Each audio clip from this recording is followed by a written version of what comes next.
Do not disgrace us, Ortom tells Bello. Welcome to Diaspora Digital Media. I am Lydia Abrada.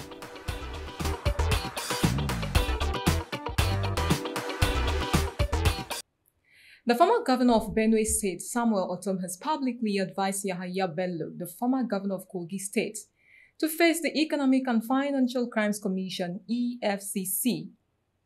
Ortom's advice comes in light of allegations of financial misconduct during Bello's tenure as governor. Ortom emphasized the importance of accountability and transparency for public officials, particularly those who have served in such high capacities. He urged Bello to cooperate with the EFCC, stating that evading the process would not only be a personal disgrace, but could also tarnish the collective reputation of former governors.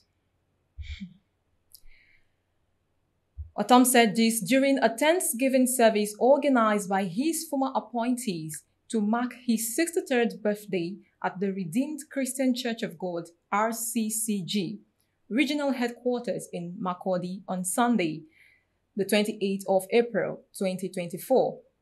He said, "Let me use this opportunity to advise my younger brother and friend, former Governor Yahaya Bello, not to disgrace former governors.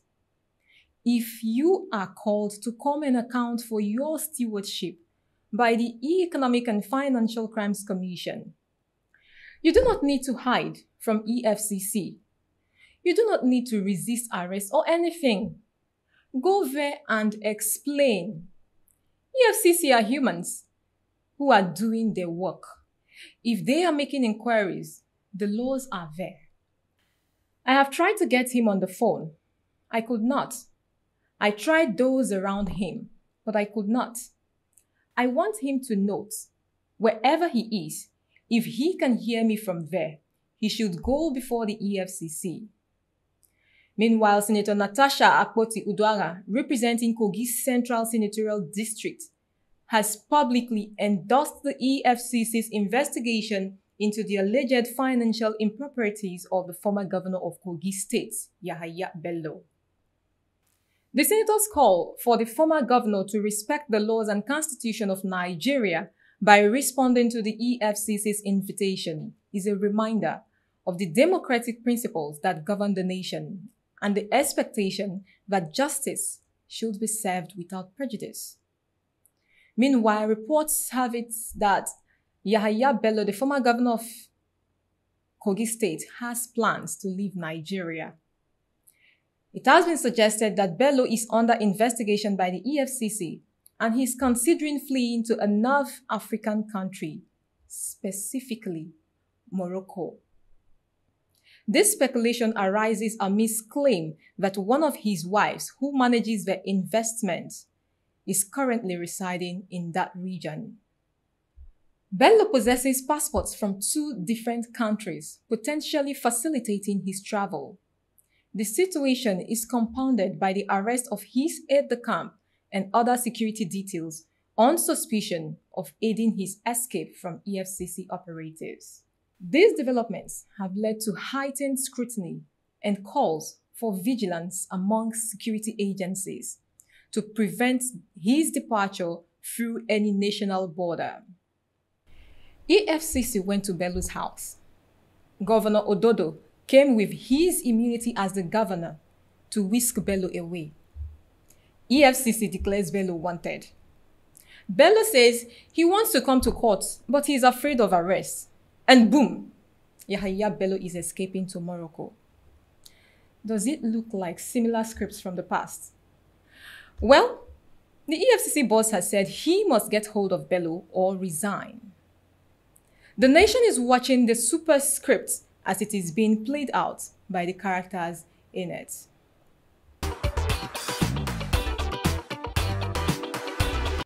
The tanker explosion in Rivers State has brought to light the urgent need for safer transportation methods for petroleum products. The tragic incident, which occurred on the East-West Road in Eleme local government area, resulted in the loss of 5 lives and the destruction of over 120 vehicles. This has prompted the Nigerian Governors Forum to advocate for advanced discussions among state governors and federal agencies in the oil and gas industry to adopt safer transportation methods across the country. The governor of Kwara State, Abdulrahman Abdulrazak, emphasized the importance of strengthening regulations in the sector and improving pipeline infrastructure for the movement of petroleum products to prevent such disasters in the future. President Bola Ahmed Tinubu and the First Lady, Senator Remi Tinubu, have also extended their condolences to the families of the victims and urged federal agencies to provide support to those affected. The incident serves as a stark reminder of the risks associated with the transportation of hazardous materials and the need for comprehensive safety measures to protect lives and property. Nigerian politicians travel every now and then.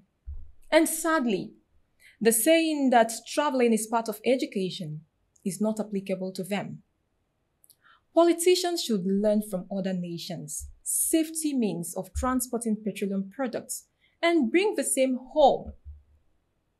If things are done right, some of the bitter experiences Nigerians taste will not be there.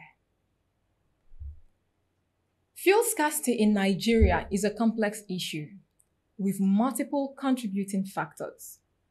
Reports indicate that the Nigerian National Petroleum Company Limited, NNPCL, has attributed the current scarcity to logistics issues, which they have stated are being resolved. However, the situation has led to panic buying and extreme black market prices, with fuel price soaring as high as 2,000 naira per litre in some areas. Operators have also blamed the National Energy Company's import limitations for the supply disruption, highlighting the country's reliance on imported fuel due to insufficient domestic refining capacity. This scarcity not only affects the availability of fuel, but also has a ripple effect on the economy, causing increases in transport fares and affecting the movement of goods and people. The NNPC has urged against panic buying and reassured that there is adequate stock to meet demand, expressing optimism that the long queues will clear in the coming days. Despite these assurances, the scarcity has spread to various states, impacting daily life and business operations. The shortage of refining capacity at existing oil refineries is a long-term standing issue, placing a high subsidy burden on the government and making Nigeria dependent on imported petroleum products. This dependency is exacerbated by the global energy market dynamics and internal challenges within the country's energy sector. The situation, to a great extent, shows the need for a more resilient and self-sufficient energy infrastructure in Nigeria, including the development of domestic refining capabilities and alternative energy sources to reduce reliance on imports.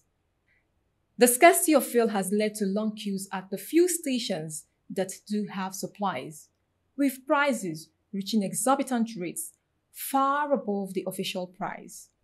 This scenario shows the interconnectedness of energy, transport, and the broader economy, highlighting the need for sustainable solutions to energy supply and management. That's it on DDM's update. I am Lydia Oduada saying thank you for staying with us.